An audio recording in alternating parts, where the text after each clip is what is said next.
phone. Okay, so Chasing Voices. Hatyu yamsaqsaqsi. Hatyu. Upstu. Mishtu. Upstu. Musku. Mipok onono. Yeah, me too. Mipok onono. So we're going to talk about Chasing Voices, the documentary about John P. Harrington, and what we thought about it. So, overall, what did you think? I had no strong feelings here and there. I have heard some of the negative traits that JPH had from a linguist that I talked to when I was in high school. She did mention a lot of the anti-Semitic things that he said, and also something about, she mentioned something about how he was really controlling with his wife. So I wasn't really shocked with some of the details that the documentary said, but overall, it was like, I was like, okay, if a person who has no idea who JPH is watches this, I guess they'll get a general picture. Yeah, I think overall you have a general picture, and I actually have the book from his wife, Encounter with the Angry God. That's how I'm glad they brought that up. However, here are some of my kind of, I guess, criticisms. Is they only mention, I kind of, before we did this, I skimmed through it again, and I took notes of how many languages they brought up. They only brought up 4. That was something that I also wanted to talk about. Yeah, so of course I just skimmed through, I didn't even really watch anything, was Mojave, Samala, Luiseño, and Shmuich. And Luiseño and Shmuich were even those were really brief. So yeah, so about the languages, what would you would like to see more of? Well, at the beginning, it was pretty promising because, it was filmed at the Eco Center. And, I think they were even talking about Tihlini for a little bit. And I was expecting the movie to, or at least, I wish that towards the end of the movie, they would even touch on a little bit of how the revitalization movement was happening. They didn't really do that. It was very, very focused on John Peabody Harrington's personal life, which I guess is like cool drama, I guess. But I did wish that they talked a little bit about other regions that he visited, like Northern California. He did lots of work all over California. They really focused on Southern California, and even then it was really brief. And I just wish they talked more about how, what kind of languages he worked on. Yeah. I mean, even just looking at the I mean, I get it, some tribes sponsored this documentary, so they're probably getting a little bit more time with their groups. But there was some groups that were sponsoring the documentary that actually got no time.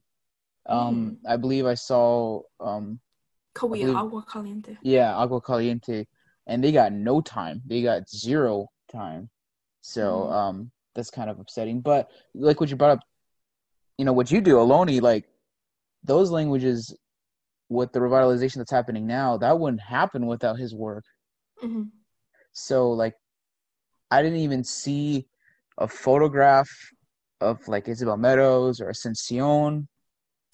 So it's that was kind of upsetting to like. Yeah.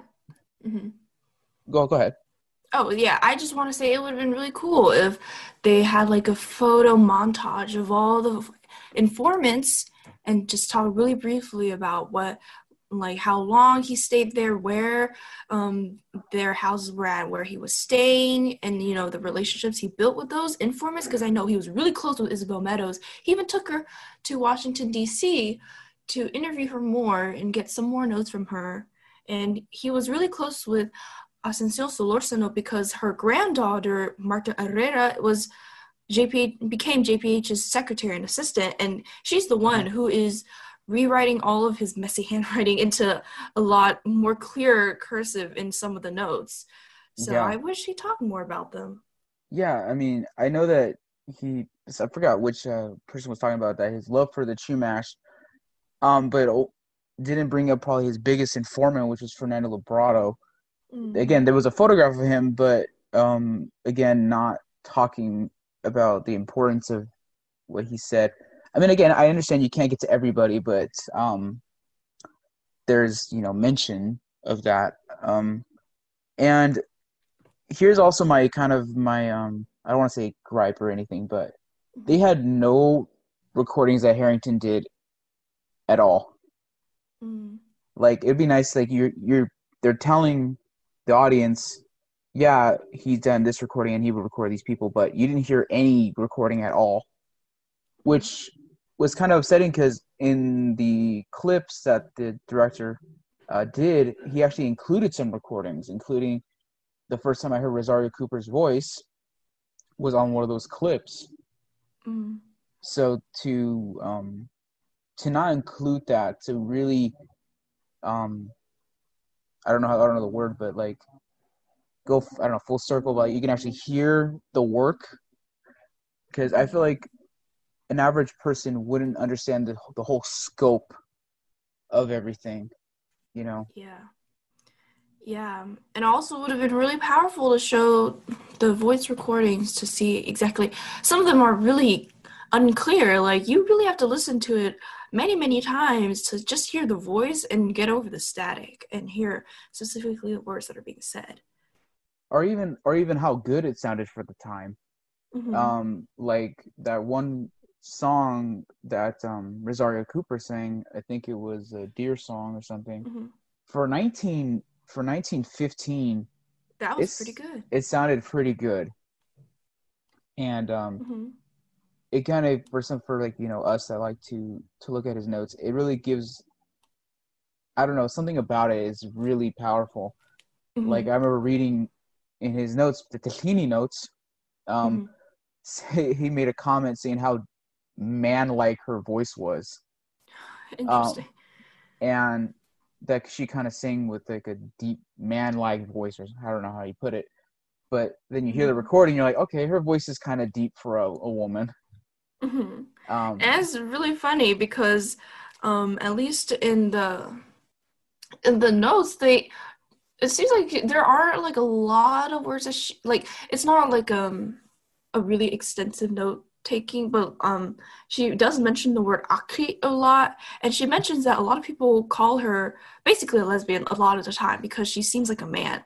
And she's mentioned something about how she drove a car, and that's why people thought she was a lesbian, because women don't drive cars or something. So yeah, that was for the time. Yeah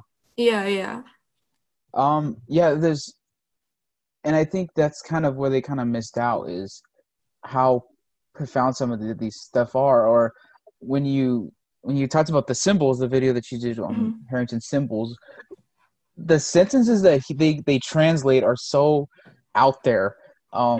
Like, what's it? Hopefully the man dies, or with like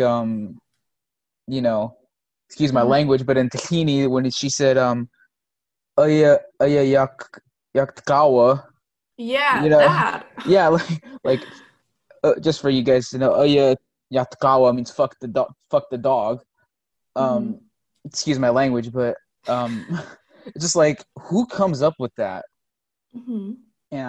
But I think that's the more powerful thing, is he didn't get just kind of like other linguists, they brought up Krober, for example. I think one thing that kind of stands out with Harrington, he got everything they said. It didn't have to be like, how do you say water? How do you say sun? How do you say moon? Just kind of a pre-written list of what he wants. That's why it's all over the place, because whatever they said, he wrote down. I don't know if you've heard like the story of like with Maria Solares, who was actually probably the second big informant in the Chumash world, who had actually talked about or Samala, and also Prizamenyo. I always forget the name of that. Is it Alamoyan, or what's the name of it? It's Amuwu. Oh, okay. I believe Amuwu. I always forget that name of that one. But how something about her granddaughter or something and she had her tooth taken out, and she said, "Don't stick your tongue in the hole." Yeah. Something like that. Like, so I think those things, they might not seem like it's such a big deal, but it really is a big deal. Mm-hmm. Or the kind of example I always give is of course it's Tahini, because that's the one I typically remember, and we're going to talk about in the second video when we talk about how we maintain these languages that there's really no one to talk to. Is Gonna wawa chana yapsuyu, which is don't be a crybaby like your wife. Which, and again, like, I know, like, I don't know who I was talking to about this, but like, I think again, people, they see the list of languages and they just see the languages, and they don't understand that there's people behind these languages, and there's personalities behind them, and it really, I wish they kind of talked more about them, at least a little bit. Yeah. That, I guess, was, like a disappointing part of the documentary. I mean, it was, I guess, interesting to know a little bit about his personal life. But yeah, I did wish they at least briefly went over some of the languages that he had seen. And it's not even just restricted to California. It's really many, many places of just the Western Hemisphere. Yeah. So let's talk about, of course, his ex-wife was brought up. Carol with Laird. Yeah. I don't even know how to say it. I was it Laird, or I don't know. Laird. But I think it's Laird. Just the Carol Beth. What kind of, like, it takes and I get it. Like, Harrington must have been kind of I don't want to say a cold person, but a cold person when it comes to, like, I have to work all the time. I don't have time for, lovey-dovey stuff, or, what husbands and wives would do. But to go and marry his informant, kind of out there. Yeah. How do I say this? Well, first, just to go first, I was really, I guess, uncomfortable that he did marry a student. I never think professors should marry students or even enter a relationship with one. And I mean, I'll say, okay, he wasn't super old. Like, it's not like he was like 50 at the time. Calculated, they had like about 10 to 15 year difference. He was in his 30s, she was in her early 20s. But even me as a woman in my early 20s, I can't even imagine marrying a professor. And I just think it's super inappropriate because the power dynamic between a professor and a student is just so out there. And I mean, she is young, and she was thrown into a really rural area when, like, I guess she was an anthropologist, so she wanted to do that. But yeah, the whole and I could believe that JPH wasn't a great husband at the time. Like, it was the 1930s or something. So yeah, not a lot of great husbands up to our standards today. But I also think that you should not marry your informants. That it's always just so weird to me when anthropologists marry their informants. It's strange, and like, it feels very inappropriate. And for me, I was thinking about, did he marry her just because of her potential, not because of he was, like, in love with her? Was he marrying the potential of, like, okay, if I have somebody who's just as dedicated, or at least he thought as dedicated as I am to this daunting task, I can get more done, which I'm sure he did. But was it, again, like, just kind of like, oh, I can use her to get what I want done, and not necessarily because I love her? Or did he just love the potential? You know what I mean? It's kind of like the I guess ethnologists or linguists or whatever you would like to describe them as, trophy wife. You know what I mean? Like, yeah. It's instead of, like, by looks, it's like, okay, potential. Now I was thinking about something, and then it's kind of interesting at the end when they talked about Mary E.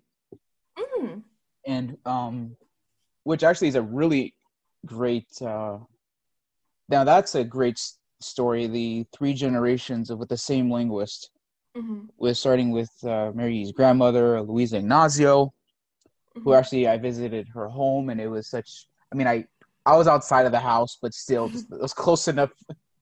Which is actually still standing in Santa Barbara. Cool. And then her daughter, Lucrecia, and then her daughter, you know, Mary. And at the end, how his informant was taking care of him as like, I don't know, like as a nurse. Yeah, I mentioned he had Parkinson's. Yeah, so and then it kind of ended, you know, just kind of like he got Parkinson's, and then he was taken away, and like, okay, that was it. So it's kind of a really abrupt way to end. Yeah, I mean, the story behind Mary, well, that was really nice, very touching, and I'm glad they went over the three generations, and to also interview Ernestine de Soto. And yeah, kind of ended there, and to be honest, I don't quite remember the ending. I think that's because it wasn't super eventful. Yeah, probably. But I think, in the very beginning, they were at UC Berkeley, and then you saw the Breath of Life conference where they were talking about, oh, we're going over his notes, and this is what we're doing. And then it kind of ended the same way, but with Ernestine de Soto, and I think it was her granddaughter. Yes, I remember now. And so she's interested in learning Shmuwich, and she's listening to Mary talk, which I gotta admit, I love listening to Mary. She has such a soft, beautiful voice. And